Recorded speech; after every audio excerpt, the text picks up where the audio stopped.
How to download TD app and log in. For this, go ahead and open your Play Store or an App Store.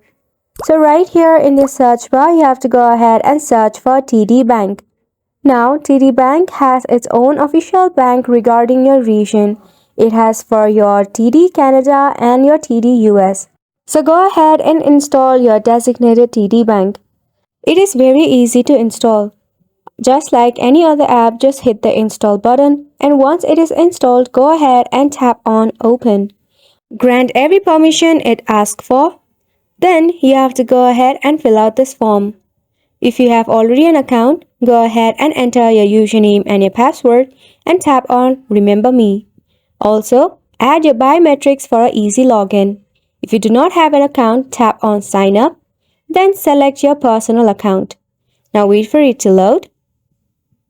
Here, go ahead and toggle on that you have all of those, then tap on accept e-sign, then accept your terms.